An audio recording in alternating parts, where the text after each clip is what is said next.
Hi, my name is Ricardo Cordu, and this is just a move that needs to happen. So let's talk about will. Let's talk about something that truly is going to set me apart and set things apart for not only my life but your life. As you listen to me speak today, just know that this is not something that was rehearsed. This is something that just came from the heart. And I sit there and I think about the different books I want to write and the different things I want to do. And it's not just writing a book. It's about the people that I want to help. And it can be a struggle sometimes. And the reason why is because when you have so many different ideas and you have something, you have a calling on your life to help people, to empower people. Sometimes you can get frustrated with yourself. Sometimes you can get frustrated with the situation that you're in, where it keeps you stagnant. Sometimes it seems like things aren't working. And, I don't know why I'm talking about this today, but I just want to encourage whoever's listening to this. I want you to know that you have to learn how to be encouraged in your season of stretching. I call it the season of stretching, and the reason why is because right now I'm in a situation where I have some desires, I have some dreams, I have some vision, I have some goals that I set for myself, and a certain amount of income that I want to bring in. And the reason why I want to bring this income in is to get out of debt, to be able to give to my family and my church, to create businesses, create organizations where I'm able to help people find jobs, develop themselves, and become authors. And my daughter, she wants to do some things where she wants to donate shoes to kids. And so there's some things that is important to me, and in order for me to do it, I have to have the finances to complete that mission. And so whenever you're in that situation, I would tell you one thing that I find myself doing more and more, and that's reading the Word of God. That I find myself confessing more and more. The reason why is because in my thoughts, I'm a thinker. So if I'm thinking too much, then I'm not speaking enough. And when you're speaking on things, when you're talking about things, when you talk about your passions, when you're talking about your power, your superpowers, the things that are inside of you, if you're not confessing them, if you're not speaking them out, then nobody can hear them. I mean, even God can't hear them. Because when you're praying, you have to pray out loud. You got to pray to God so he can hear you. Even though he knows the thing that you need and what you want, he still wants you to confess it. He wants you to speak it. The word says faith cometh by hearing by the word of God. Also, it says in Mark 11:23, it says, if you have faith in God and believe that you receive those things that you have, anything that you say to the mountain, say it to be removed and to be that cast in the sea, and do not doubt in your heart, but believe those things that you say, it shall come to pass. Therefore, if you believe that you receive, then you shall have it. So see, these are things that are inside of you. And if you don't speak them out, you ain't got to speak it to nobody, but you can be speaking to yourself and just confessing some things and declaring some things. And what happens is the enemy has a good way of shutting you down, has a good way of putting distractions, putting things up in front of you to stop you from speaking out or speaking up. And that's what I'm here for. I want you to understand that this is the trick of the enemy. He wants you to be quiet. He wants you to think negative thoughts constantly. He wants you to take your dreams, the things that you see that are problems that need to be fixed, and you have the solutions, you have the tools and the resources to be that solution. He don't want you to find that. He doesn't want you to find that tool. That he don't want you to see the things that you've been through in your life, how to put it together and be able to put it together and to make it a machine, put it as a system and add to the principles of what God has for you. And so I get to the point now. So for instance, this is what I give an example is, and the reason why is because what's happening when you're good at certain things, like for instance, I have a lot of things that's in my hands right now that are very good things. Like these things are so good that if somebody had the same opportunities that I had, they would run with it, and they would be like, man, I don't know. They don't know. They will feel the pressure that I'm feeling right now. And the reason why is because, I'm finding my identity, but then I have so many tools, so many resources, and I have to be able to, I can't be everything at one time. And so you have that battle where it's like, okay, if I can't be everything at one time, then what do I need to be? And so you start fighting yourself. You start cutting things off, and you like, okay, let me just do this today. Oh no, I got to do this too though, because this is good too. And if I can't do this, so you get caught up in the solution. You get caught up in the resources that you have. Don't get caught up in your resources. And I know people don't talk about this, but there's some resources that God has in your life, and you have some skill sets in your life.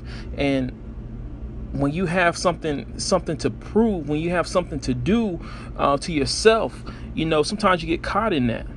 And I'm learning how not to get caught in it. Now, this is the thing. This is example number 1 of how not to get caught in the resources that God gave to you. So we talked about confessing. So confessing into action. You have to confess into action. That's key number 1 when it comes to having resources that you have that God is giving you. But if you don't confess into action, you'll be stagnant. It's a trick of the enemy. I know it doesn't seem like it, but you can be confessing. If you don't take action, then you become stagnant. You'll just be always confessing. Faith without works is dead. So if you're speaking the faith and you're communicating the faith, but if you don't take action on it, you become stagnant in your resources. So don't become stagnant in your resources. That's we've been praying for God to do things, to put things in our life, to put us around people, to put certain things in our life to set us up to be successful. And God gives us the resources. But if we do not pick up the resources, confess into action, we will fail. We will fail every time. We'll get frustrated because we'll be like, I'm confessing. Why isn't this working? Because confession without action is dead. Confession without action is dead. So number 1, if you have the resource of what God has given you, if you do not confess into action, you will fail. You will always fail. You become frustrated, and frustration leads to anger, depression.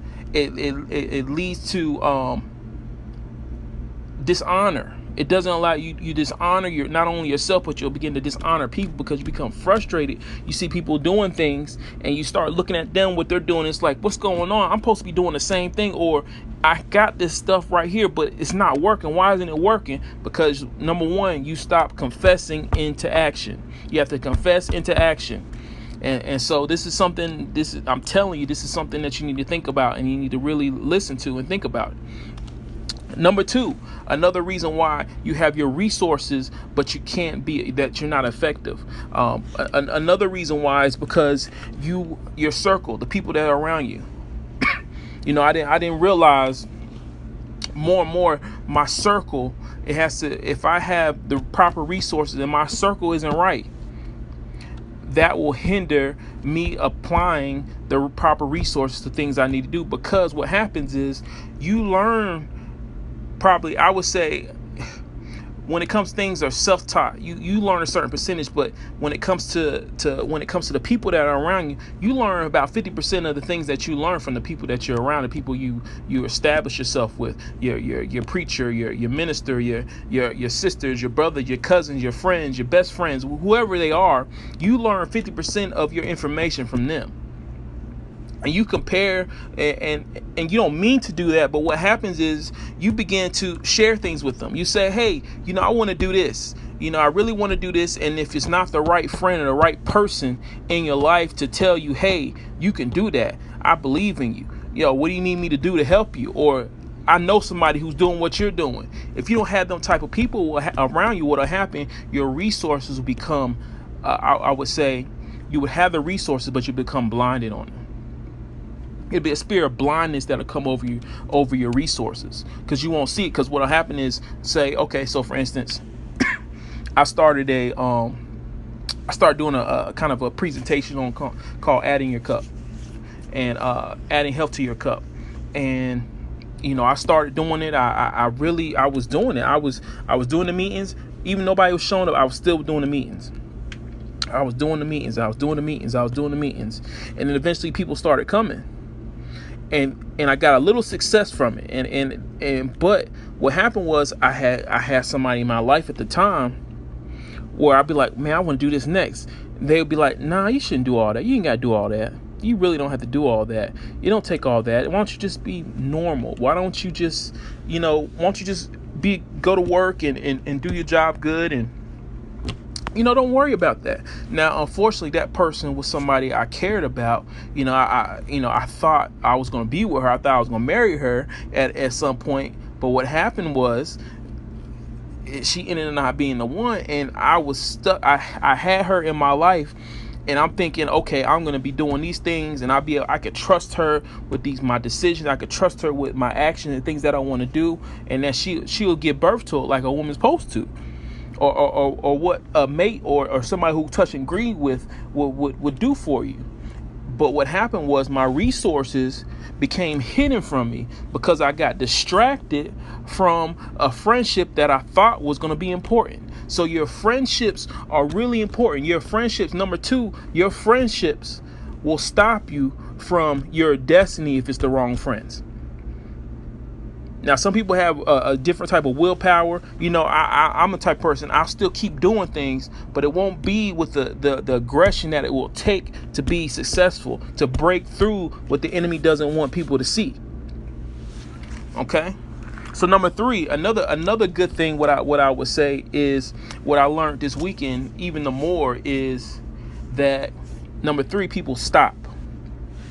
So what happens is you got that resource, you're turning that resource. You got that witty idea that comes out from the resources, and you're building it up and you're building it up. And it's like, for instance, you're building it up. You let's say you're doing speaking engagement somewhere, and you keep doing a couple speaking engagement, but it seems like not many people are showing up. Or you got your meetings, like for your business meetings, like if you have a company, you're doing meetings and you're doing home parties, and people are not getting into your business, and you're like, yo, why don't you want to get in this business? This is some good opportunity. This is some good things, some good resources. This right here will set you free, and you want it for them so bad. But what happens is you get caught in the no's. You get caught in the, no, I don't want to move, but because you're emotional, you become emotional with that thing. And emotions, what the emotions do, it blocks your blessing. The emotions blocks you from taking your steps and taking the proper strides that you need to. What happens actually is funny. I'm seeing it now. When you're stepping in that realm, when you're going forth like that, what happens is you become blind. You get blind. You become blind from other people's success, because what'll happen is you see things happening, you see people winning, you see people growing their business, and you're like, man, why am I getting all these no's for? Am I talking to the wrong people? And then you start thinking, okay, I need to look for these type of people now. Let me look for these type of people. Where you have to understand that your audience is your audience. We have a certain type of people. Everybody has a certain person or a certain type of people that they're supposed to reach. And that's who you're supposed to reach. You have to be okay with that. You have to be comfortable in your own skin to know who you're reaching and who you're talking to, who God has sent you to influence. First, you got to influence yourself, though. If you can't influence yourself, then you can't influence anybody. Not in a good way. How about that? But you get caught in that you want something so bad, and it seems like people don't want the same thing that you want. And it's just like, I know you was telling me you were struggling, or you told me you wanted to this and this and that and this. Why don't you want to take the necessary steps to break through that?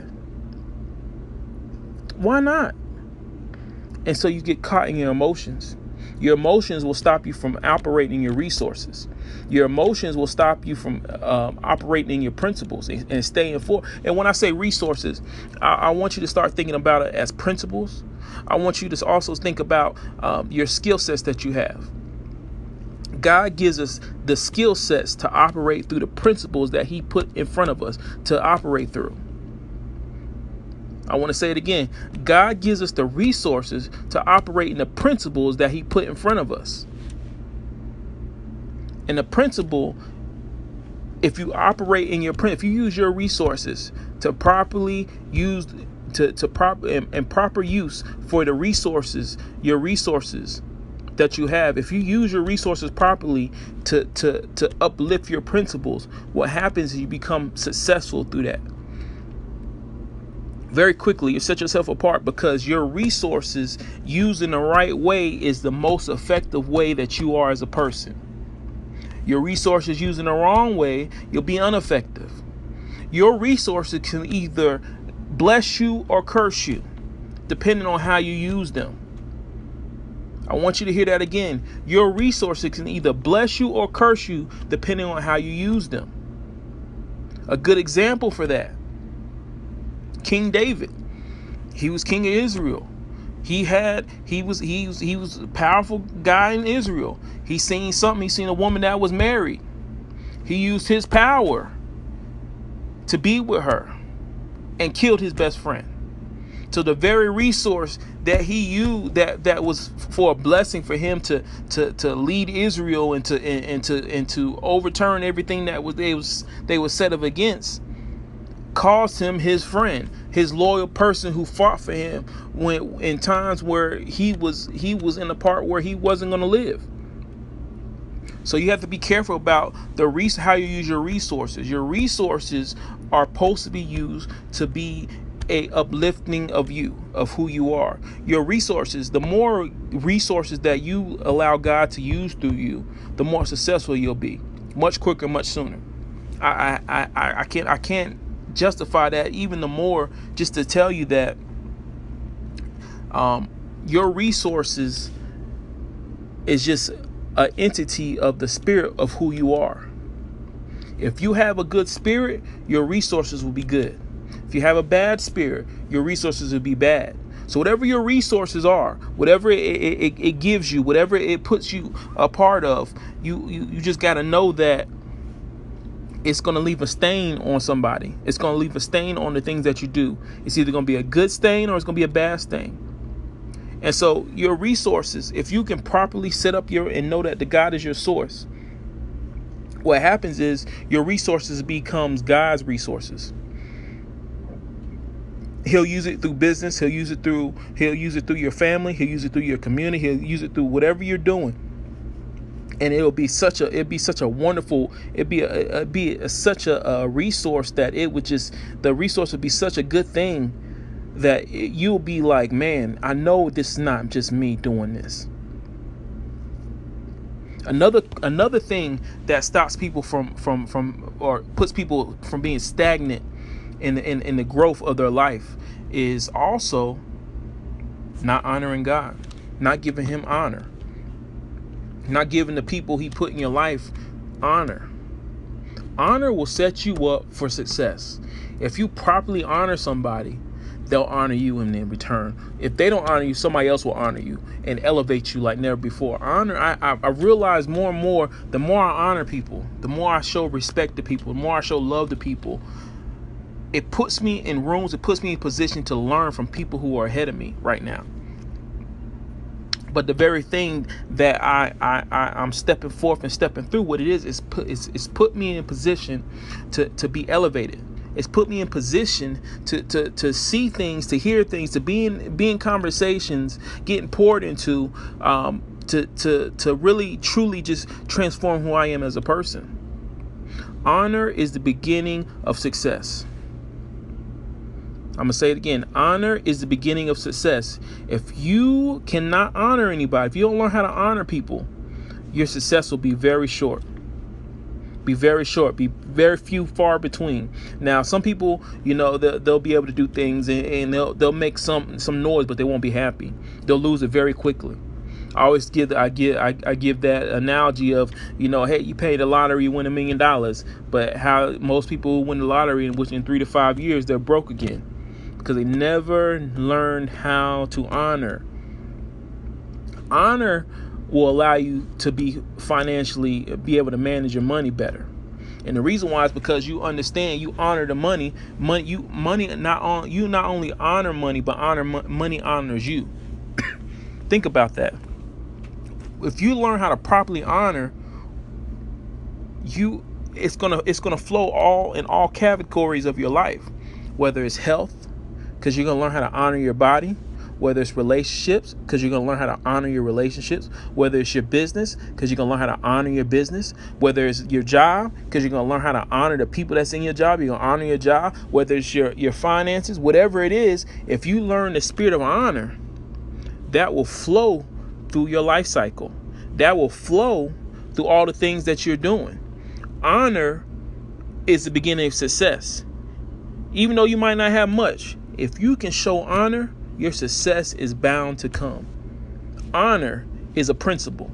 God teaches about honor, humility.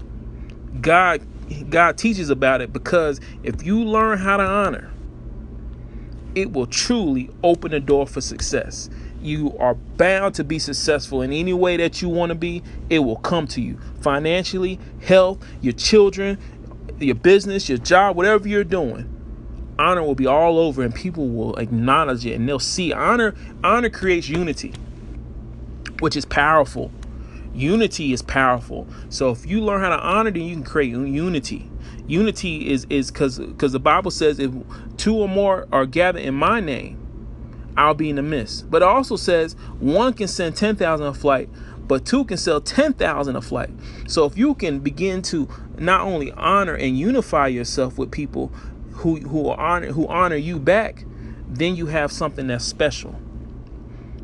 I want you to get to the special time of life where you're unifying with people and connecting with people to transition not only yourself, but your family and your community. Whatever your community is. If your community is 200 people, let your honor and your unity impact them so much where they impact the other 200,000 people that's around you. You have to begin to understand, do not get stuck in your resources. Do not misuse your resources. Honor your resources that God has given to you. Honor your thoughts. Honor your body. Honor your finances. Honor will begin the process of success to build you up to be completely and unlimited in God. So this is Ricardo Cordu signing off. I wish above all things that you prosper and be in good health, that your days are sweet as honey, and that your life bring you much joy and much laughter. Remember, life is love and love is life. And remember, we are on the winning side. All right.